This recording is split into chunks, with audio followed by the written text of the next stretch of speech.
audio jungle.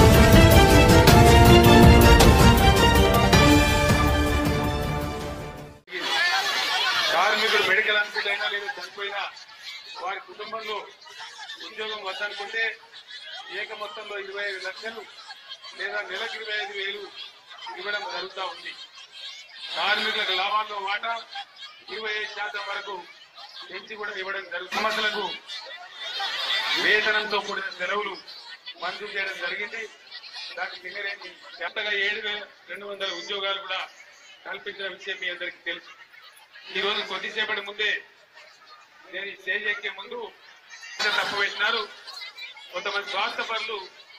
దాని వాళ్ళ రాజకీయ కార్మికులు మెడికల్ హాస్పిటల్ అయినా లేదా చనిపోయినా వారి కుటుంబంలో ఉద్యోగం వద్దనుకుంటే ఏక మొత్తంలో 25 లక్షలు లేదా నెలకు 25,000 ఇవ్వడం జరుగుతూ ఉంది.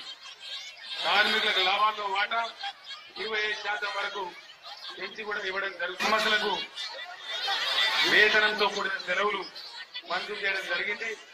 దానికి నిన్నరేంటి ఎంతగా 7,200 ఉద్యోగాలు కూడా కల్పించిన విషయం మీ అందరికీ తెలుసు. ఈ రోజు కొద్దిసేపటి ముందే నేను ఈ స్టేజ్ ఎక్కే ముందు తప్పు పెట్టినారు కొంతమంది స్వార్థపరులు. దాని వాళ్ళ రాజకీయ కార్మికులు మెడికల్ హాస్పిటల్ అయినా లేదా చనిపోయినా వారి కుటుంబంలో ఉద్యోగం వద్దనుకుంటే ఏక మొత్తంలో 25 లక్షలు లేదా నెలకు 25,000 ఇవ్వడం జరుగుతూ ఉంది. కార్మికులకు లాభాల్లో వాటా 25% వరకు పెంచి కూడా ఇవ్వడం జరుగుతుంది. సమస్యలకు వేతనంతో కూడిన సెలవులు మంజూరు చేయడం జరిగింది. దానికి నిన్నరేంటి ఎంతగా 7,200 ఉద్యోగాలు కూడా కల్పించిన విషయం మీ అందరికీ తెలుసు. ఈ రోజు కొద్దిసేపటి ముందే నేను ఈ స్టేజ్ ఎక్కే ముందు తప్పు పెట్టినారు కొంతమంది స్వార్థపరులు. దాని వాళ్ళ రాజకీయ ఏంటండి వీడియో నచ్చిందా? అయితే ఓ లైక్ వేసుకోండి, లేదంటే ఓ కామెంట్ చేయండి. ఎప్పటికప్పుడు మా వీడియోస్ చూడాలంటే సబ్స్క్రైబ్ చేసుకోండి.